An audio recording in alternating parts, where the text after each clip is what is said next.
Hello, everyone, and welcome to this week's golf edition of Inaction, a quarantine quiz show unlike any other. I'm Donnie Sangstack, I'm your producer, and I am only handicapped by a stutter. Now here's your host. He thinks hitting the links is a euphemism for breakfast. Joel Walkowski.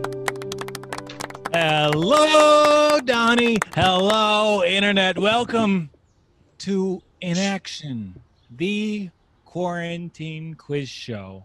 I'm your host, Joel Walkowski, here for the Props Network. Keep your voice down. This is our golf episode. Sorry, I do not know much about golf. I genuinely thought that Tiger Woods was where Joe Exotic lived. Plus, Don, you know my golf game. It's terrible. Yeah, I've seen your short game. You're no Muggsy Bogues.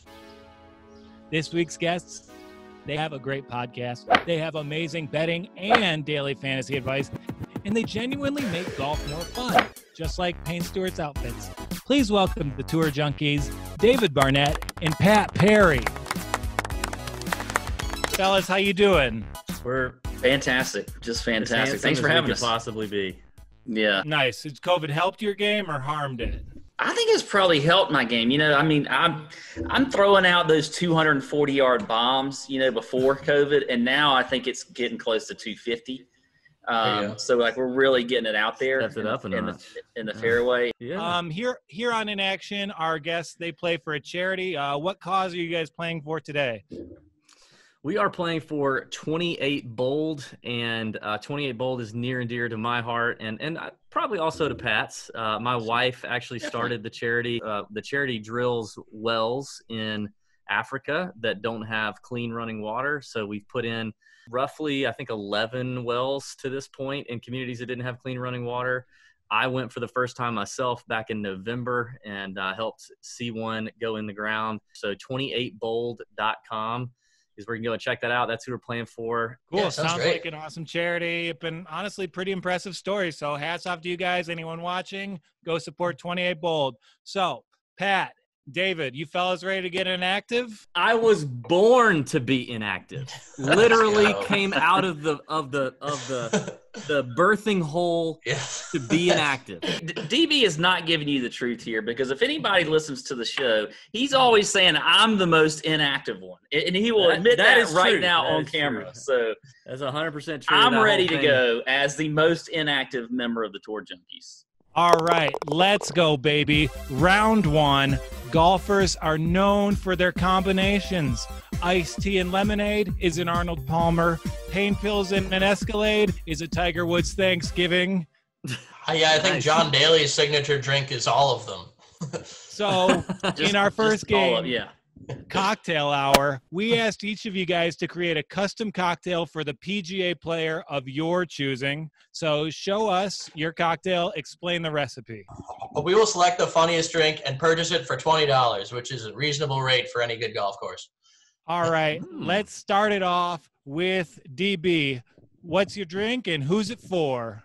All right, very simple drink here. 3 ingredients. One of them, well, actually 2 of them could be interchangeable if you want. Okay, and I am naming this drink and building this drink behind a guy named Bryson DeChambeau. Which, if you are I knew it. Tour Junkies listener, you know how much I freaking hate Bryson DeChambeau. I cannot stand him. So here we go. The first ingredient is just some bourbon, some good old bourbon. I got some Bullet bourbon here. Strong, okay? Think strong, all right? That's what Bryson's doing. He's in the gym. He's getting hulked up. The second ingredient is interchangeable. The rule would be it has to be something disgusting, and you have to get it at a gas station and pretty much drink it out of a bag.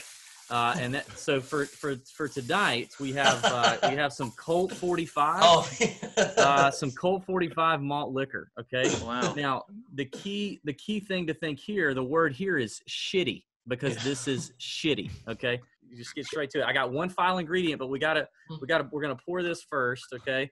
So I'm gonna knock that out. Gonna add the Colt 45. So that's the strong and the shitty part that we're celebrating here for Bryson. And then the final ingredient, just because we all know Bryson is the scientist, he thinks he's smarter than everybody. We're gonna go with nerds. So you dump a few nerds in there, and that just kind of like, it makes it a cool like college bar drink. Everybody's like, Yeah, I want the shot with the nerds in it. Yeah, a blue motorcycle. So AKA the Bryson DeChambeau is also known as the strong and shitty, not the dark and stormy. Give me the strong and shitty. Cheers. Boom. Slamming it back. Stuff. How was it?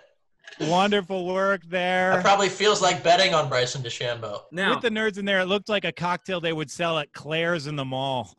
Yeah. as you get your ears pierced, you get one of these. Let's go across the bar. Patrick, what do you got for us? Ooh, that is tough to follow up on. I mean, now I'm not going with a guy necessarily that I hate. I'm just going with a personality on tour, a hot new player on tour, and that is Jon Rahm. Now, where is he from? He's from Spain, right? Okay, what are they known for in Spain? All right, we're going into summer here. We got a little sangria. Well, beside hot chicks, a little sangria. So this is called the Ramria. So I don't have a real good picture, so I just got this. Jon Rahm can be a little bit fiery, right? He's got a little bit of a fiery personality. Yes. So we got a little Firefly sweet tea vodka. I don't use shot glasses. I just pour a little bit more. And I think he's kind of a peachy. He's a peachy kind of guy. He's a nice guy. So we got a little peach schnapps right there. All right, what else do you need for some sangria? You need some fruit. So I got fruit here. I just feel like Jon Rahm would be a Sunny D guy. I'm pretty sure you just saw that in your fridge and wanted to get rid of it. You made that. It was at the back of the fridge. Yeah. But the real key is we know that he can be a little bit of a loose cannon at times. Mm-hmm. So we're going to use canned red wine. Oh, wow. Oh, yeah. Because he's a loose cannon, right? Right? Mm-hmm. We get it. Okay. I'm going to stir with the Sunny D bottle. Got a little cup here. Got to make sure you get some good fruit in there. And you got to make sure you don't pour it on your laptop. Yeah, it went on in front. So here we go. Cheers. This is the Ramria. Cheers. Ramria. Yeah, Ramria, yeah. It's actually not too bad. Yeah, it is. Well, both those How drinks. much do you pay me if I drink all this? You know what? I'm going to give the round to Patrick Perry, but you know what? Patrick gets the 20, but David, you were a better drinker in that round. I'm throwing $10 your way. Okay. We had a bonus question of whoever drank first, and you know what? You did. Yeah, I can't believe you picked Pat's, though. I think mine is way better. Donnie, what's our score after one round? All right, we have Pat 20 and David at 10. Look at that. I love it. That is a fancy scorecard. I like it. Ran out of room at the end, so total is written real tiny. All right, round 2. Who wears the pants? On the golf course, Jon Daly is renowned for his loud pants. In addition to being horribly out of shape, he also wears interesting clothes. In our next game, Who Wears the Pants, we'll show you an outlandish pair of pants. And for $10, you tell us whether they were worn by Jon Daly or another celebrity. So, David, you're down 10 to 20. Let's start with you. Donnie?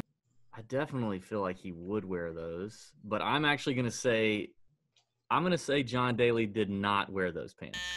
Unfortunately, you are incorrect. Oh. That is Jon Daly getting as close to bikini bottom as we will let that happen. I didn't see the SpongeBob coming on him, though. Pat, these pants. These games are dumb, but they're hard. As a having a gambling mentality, I feel like you go the opposite way and go celebrity, but I think I'm going to go Daly with these. No way Daly wore those. Bad start, Rihanna. Let me tell you why. Yeah, there's a lot of I didn't see all. Daly would never wear something with all these other countries' flags on it. That was a thing. Yeah. There's no way. That was a no-brainer. I can't believe you jacked that up.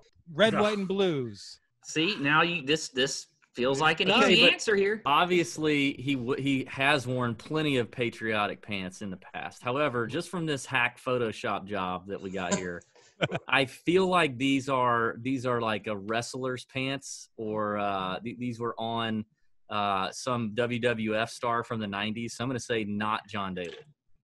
Pretty close, not wrestling, but Correct. We got Taekwondo here. Rex Kwondo's Dynamite. These pants were the best part of that movie. Okay, Pat, were these pants worn by Jon Daly or another celebrity? I'm going to say not Jon Daly. Could be a rapper. You might think that. Nope, John Daly. God. And to think I thought Bills just win on hats. That is Jon Daly. I That's just didn't think. I didn't think Daly would just flash the money like that, but maybe so. I don't know. There you go. Okay, back to David. You can pull ahead for the first time in the game. Dang, I mean, I kind of actually like those. Like, I might wear those. I'm actually gonna say that is Jon Daly. Melania Trump. Oh!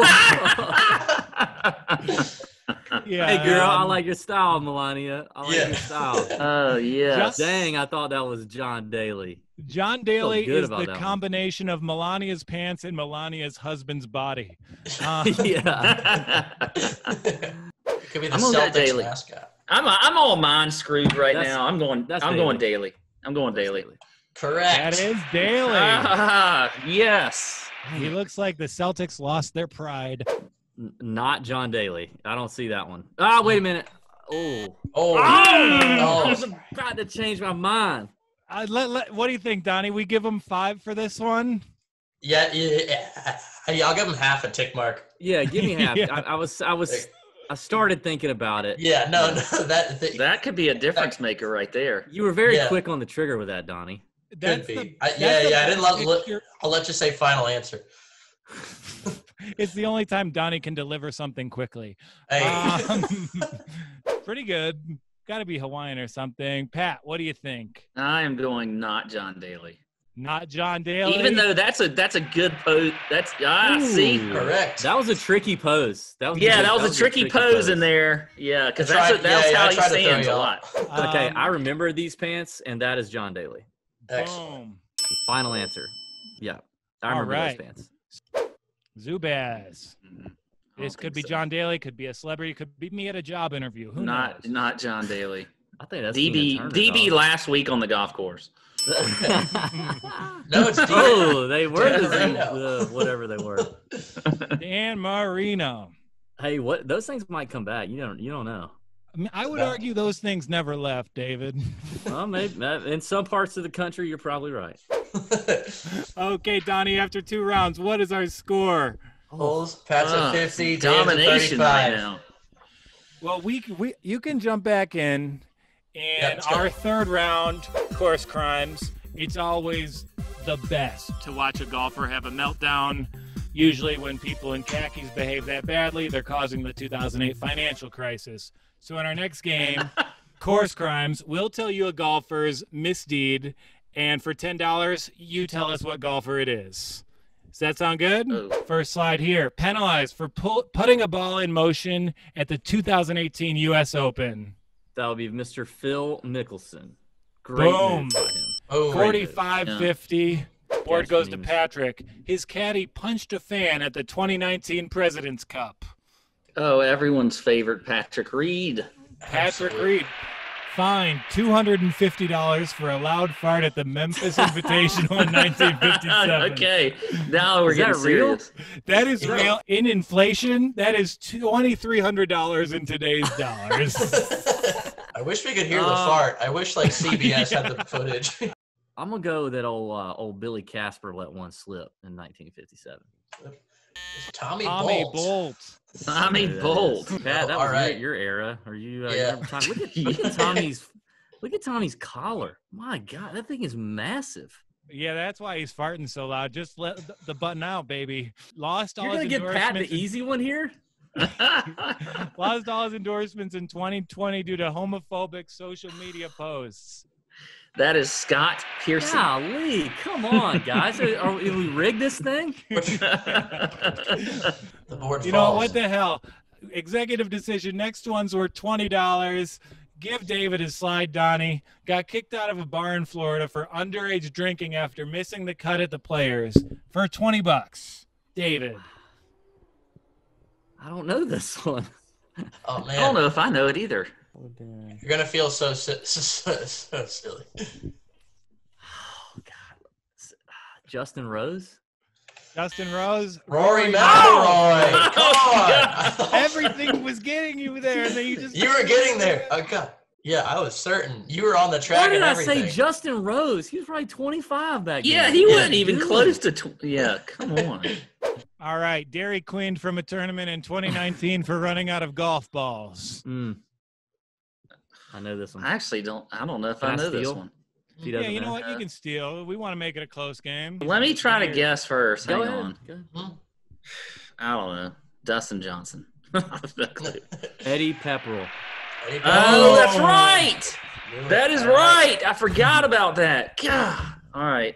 David gets the steal, and the board goes back to him. David Barnett, arrested in 2019 Florida prostitution sting called Operation Santa's Naughty List. Now he's, I don't know why I'm helping. Who was it? David goes on a journey with every answer. No, I remember because then people started throwing out Justin Thomas's name and all these other guys. But who was the one that got arrested? Oh my gosh. I'll give you a hint. We have the same haircut. Like the most Christian guy on the tour, Ben Crane. Bubba Watson. I don't know, man. I don't know this one. I'll just say Stephen Bowditch. Okay. For some reason, Daniel Berger came to mind. Tommy Gainey. Tommy Gainey. Oh, yeah. Tommy Two Gloves. See, I barely remember that guy even being a tour player. He was barely a tour player. Yeah, this just seems like the sheriff is holding up his own picture. He does. He sent the text, no turkey unless it's a club sandwich, to a mistress. I don't know. I feel like this has got to be one of the older. I mean, this could be anybody.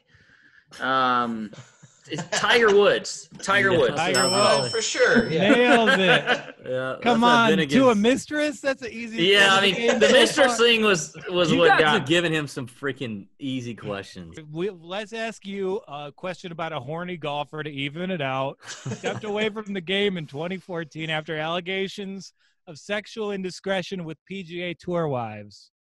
Dustin Johnson. Mm-hmm. Dustin Johnson. For sure. Nailing it. And I believe last question of the round was DQ'd from a tournament in 2019 for purposefully damaging the course. Sergio Garcia. Sergio Garcia. Boom. Nails it. You got a bonus round here. Okay. Whichever of you for $20 has seen the best tantrum live on a golf course. Best tantrum story. I was planning my member guest. This was last year.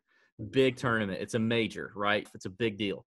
My guest is 3 holes in to the member guest. So we are 3 holes in, 42 holes left. But my guest comes out of the box not hitting it very well. He's a shit show all over the golf course, can't find the fairway. And he hits one poorly and takes his pitching wedge and throws it into the ground, and it snaps in half on the concrete. And now he's short a pitching wedge for the remainder 42 holes of the tournament. This is in front of the people that we're playing against. The gentleman who I'm talking about, his name is Pat Perry, and he's drinking that Ram Ria right there. That's who the hell I'm talking about. Because I don't think it was hole 3, but whatever. It was hole 3, dude. I remember it. Okay, Pat. No, my only story was going to probably involve myself also, so I don't know if I can really top it. We got to go, David, there. Yeah. $20 your way. So going into our final round, Donnie, what are the scores? We're at 90 to 85. Oh, Ooh. 5-point game. That bonus round really helped you, DB. Final The lines are round, moving. match play with JP McDade. Everyone wants to replicate a golfer's swing, but we've found someone to replicate golfers. Comedian JP McDade is one of the best impressionists in comedy right now and a golf diehard. So we'll show you an impression. You guess who it is. Correct answers are worth $10. So let's start with Pat here, actually. Let's reverse course. Here's what you do. You plant your feet in the ground, swing as hard as you can, and if they throw you out of the Hooters after that, you just go sleep on the bus. Well, I mean, I feel like it's got to be Jon Daly based off of all the thing in there. So I'm going to go JD. Absolutely. There's one. And he's talking about the Hooters in our hometown of Augusta, man. We know that Hooters very well. Yes. Okay, we'll return to David, trying to stay close. If you're trying to cheat at golf, just try to do it when there isn't a high-def camera pointed at your ball. That's clearly Reed, but even before he started with the cheating thing, I could tell the way he did his mouth. Right. That totally was perfect. He nails it there. That is Patrick Reed. Board returns to Patrick. The problem I see with too many golfers, they try to swing the club, they don't have a cigar. Put a cigar in your mouth. Okay. That is Oh, he's gonna blank. Is he gonna Oh, blank? he's I got blank. The old thing. I got it. Oh, he's gonna blank. The old guy with the cigar that does the stretches on the thing. You're an old guy though, and you can't bring it back from the files of your brain. Oh, God. It's the Rom Reedus. I know who it is, but David's gonna have to tell me because I can't remember the damn. David, tell him who it is. Miguel Angel Jimenez. Yeah. Absolutely. The John Rahm countryman. Here's your impression. Get this. You can get the lead. Yes. If you really want to help your golf game, wake up at 3 in the morning and do 750 gosh. push-ups. Gary. Way too Gary Player. easy. That was good. That was good. That was a good impression, but too easy. Patrick, can you regain that lead? Whenever I hit a fade, try to make it go to the right. Love that one. Johnson. That's a great one. I like to say DJ is just smart enough to not shit his pants. Yeah. He got to get a good warm-up in, usually a couple of pints and Jameson. That's pretty good. That would be Rory. Padre Harrington. I knew it. Come It was on, it's the Padre. same. I knew it. It's the same. They Basically talk the the same, same. yeah. I knew it was Padre. It sounded more like him. Gosh. Oh, I need you to miss that'd this. be a choke job. When I'm not playing well, playing the way that I know I can play, I like to go out and win a few tournaments. Tiger Woods. Yeah. I get Padre Harrington and you get Tiger Woods. Yeah, planted this whole thing against you, David. We didn't intend to, but you had an uphill battle, my friend. We did our best, but you have a grievance here. I will admit that. You know, I mean, I gotta win one every once in a while. We need to let Pat win. It's good for his confidence. So, Donnie, at the end of 4 rounds, what is our final score? All right. At the end of 4 rounds, it is 120 to 105. Congratulations, Patrick Perry. David Barnett, thank you for playing. Would you like to sign the scorecard? Yeah, please. These guys make the best golf content around. Where can our viewers find you guys? TourJunkies.com is the website. Anywhere that you listen to podcasts, we're there. Tour Junkies YouTube channel. All the podcasts go up there as well. And Twitter and Instagram at Tour_Junkies. Thank you for watching in action. I'm Joe Walkowski for the Props Network. And I'm Donnie Sangstack. Until next week, don't go anywhere. We finally nailed it, I'm sure. Sorry.